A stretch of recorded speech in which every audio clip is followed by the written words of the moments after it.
feel the same way I do. Look, we fucked up. White people fucked this election up big time. The black community, to the vast majority, understood the assignment, and white people, just like always, came in and fucked this thing sideways. And when you look at all the things that Donald Trump has been peeling back, it is extremely, extremely concerning what he has done in just a few short days. And I saw a few black creators on this app say, it's up to the white people now. Like, white people are the ones who, we're not going to be affected by Donald Trump stuff. He's going to work to make our lives better at the expense of making everybody else's life worse. And I hope there are enough white people out there that feel like me that that is not acceptable. That is not acceptable.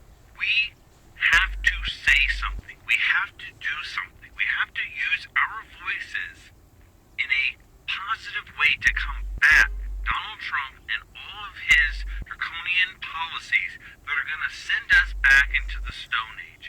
He is going to get rid and demote every single race. The black community knew this. The black community has always known this. But so many white people didn't want to listen. And now here we are. So if you voted for Donald Trump as a white person, or you didn't vote at all, shame on you. Everything that you are going to see, everybody's life who is affected negatively by this presidency, everybody who is going to lose rights that they have had for decades and decades and decades are now being stripped away, can be denied employment, rolling back DEI, all these things. Shame on white people. I voted for Kamala Harris. I've been speaking out for 6 months on this platform, and I'm going to continue to do that against Donald Trump for the next 4 years. But I'm sorry. I don't know what else to say. I'm sorry. We fucked up. So, to the black community, I am with you, and I hope there are enough people out there like me that are willing to stand by your side and work to move forward. Here that can literally change the world, but they have every right to, not to want to. It is the black community. Because they do have more power than the white people.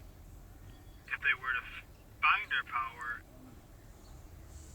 and took leadership, it'll make some positive changes. But because our world is so racist, it's so masculine, and there's no femininity in that area as well, that's why we are living the bullshit life we were living.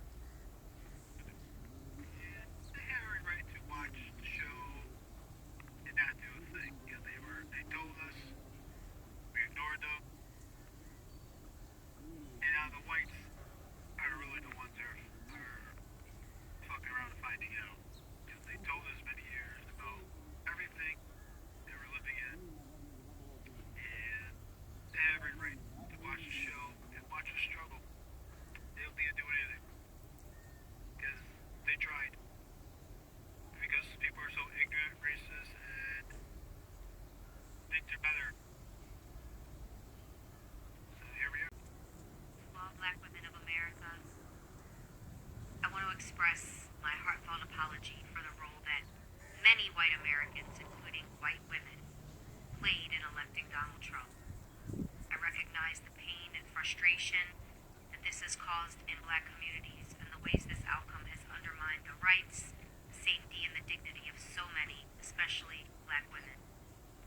I understand that black women have long fought for justice and equity, not just for themselves, but for all marginalized communities. And your commitment to truth, resilience, and progress is truly inspiring. As a white person, I'm aware that part of my responsibility is to listen, learn, and actively challenge systems that harm and marginalize. And it's clear that actions speak louder than words. I'm still committed to doing the work necessary to help build a future where all voices are heard and respected. Thank you for your continued strength and leadership. I'm committed to being an ally, creating positive, lasting changes so that we can all live equally white women who let everyone else down. Check back with me in 4 years. I'm sorry for your daughters. I'm sorry for your sisters. That you made a choice to vote a convicted criminal into the presidency. You complain about crime committed by people who came to this country to seek a new life, but you weren't worried about putting a criminal in office again. You must be aware that he's about to use his power to save himself and to save every insurrectionist who was sentenced as a result of the insurrection. You are truly about to see what misuse of power looks like. I don't have the vocabulary right now to fully articulate this and say this the way that I want to, but it's getting very difficult right now with everything that's going on in the States to be in community with white people. And I say this as someone who, like, from the time I was born, has been facing violent levels of racism, like violent levels of racism my entire life across communities as well. We don't even talk about, we don't even need to bring up how there's zero POC solidarity and that was shown during this election. So I'm gonna sit this one out. Sorry, I'm like vacationing in Mexico right now, but I cannot stop paying attention to what's going on. And I just have to say, at some point, at what point exactly, are we allowed to say, are we allowed to create some level of distance between interacting and being in community with these people? I actually think it's deranged that at no point in time during everything that's happened, where there was the Civil Rights Act or continuously voting for Trump or like the generations of racial trauma that has happened, we are expected to have and hold community with white people. Even being here in like Mexico, I'm like traveling a lot with a ton of travelers, and like the way people interact with me, I don't wake up in the morning and think to myself, I'm a black woman. I'm constantly reminded of this by the way that people interact with me. My last job position that I just quit and like moved, which gave me like an amazing opportunity because now I'm moving to New York in like a great role. My like immigration, my citizenship was questioned. I was told to go back to my country several different times, like by white people. And I'm always expected to hold this mentality of being open to any and everyone. But like the world doesn't even give us that level of grace. I've been watching like The Real Housewives for some weird reason. Listen, it's just been like my shitty trash reality TV vice. And like even seeing the way that black characters on that show are constantly treated, or like the way that colorism affects different members of that franchise. Like I don't have the words to properly articulate this right now. I'm just word vomiting. But like, at what point do I say like, actually, I do not want to know you. I do not want to be friends with you, because if I said it once, I said it 100 times. If it's not them as a white person, it's someone in their circle. It's a friend that they know. It's their boyfriend. It's their mom. And at the end of the day, that is their tribe. So they will let you face passive aggressive, racist ass abuse. I have like outworked, out accomplished so many of these people's like white parents, children, and they still have the nerve to question my accomplishments, my credibility, my walk in life simply because of the color of my skin, when their child is still living in their home degreeless and jobless, all because of the color of my skin. Like, at what point do I say, I no longer want to talk to you, I no longer want to be in community with you?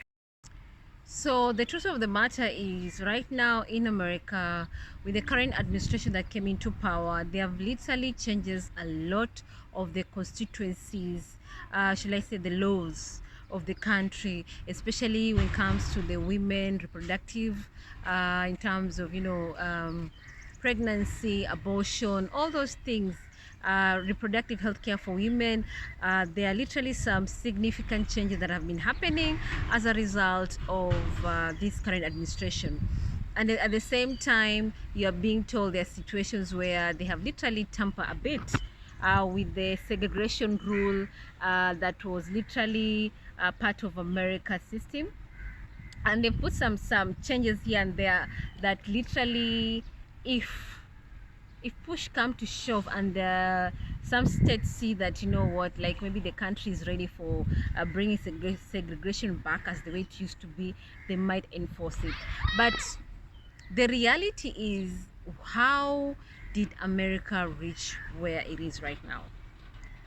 So during the campaign time, the black community in America, the black Americans in America, and of course the black people in America who have American citizenship, they came in and told the rest of America that, you know what, guys, this is what's going to happen.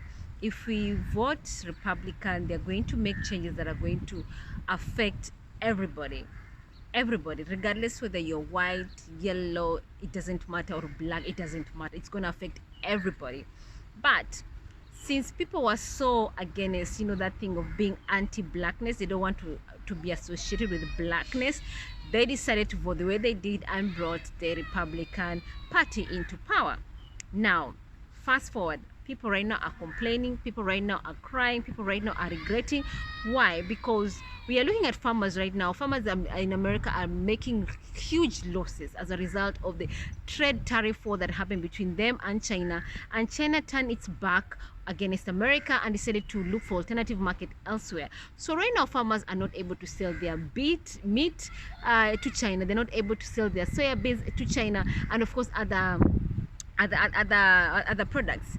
And literally you're being told the government right now is not even giving the farmers subsidies as compared to the to other administration that used to give farmers subsidies in America. So right now farmers are literally suffering. And yes, to add icing on the cake, there are no workers. Yes, you heard me correctly. Farmers don't have workers right now. The workers who used to work in those farms are the ones who right now they're running away, they're shying away from working because of the mass deportation of illegal immigrants. Remember, the mass deportation of illegal immigrants, majority of them are Mexican, Latin Americans, the Cubans. Those are the guys who used to work in those farms. So right now they're not working, they're running away. So who is going to work on those farms? That is the big question. If people are still trying to crack their head and try to come up with an answer, only time will tell what's going to happen next. Now we are being told right now so many people right now have lost their jobs. US aid has been shut down. It used to support a lot of Americans who used to work across the world. Now you've heard of stamps, you've heard of FEMA, you know, all these literally things used to help the citizens of America, especially people who used to come from the, you know, the lower middle class, the middle class, and of course the lower class, to be able to take care of themselves, to be able to get insurance, to be able to get food, you know, through food stamps. So these are the things which used to help the common person in America to be able to survive in America. But now those things are out because of the budget cut, thanks to the big beautiful bill that has been passed through both of the houses. So who's to be blamed? Who is to be blamed? Only the Americans can speak to that. Only the Americans can speak to that. But at the end of the day, remember that each action you take, there's always an equal reaction to it. Only time will tell whether they're right or wrong. But one thing we need to understand is this issue of anti-blackness is what brought America to where it is right now. All right, let me know what you think about this video. Drop your comments and subscribe to my channel.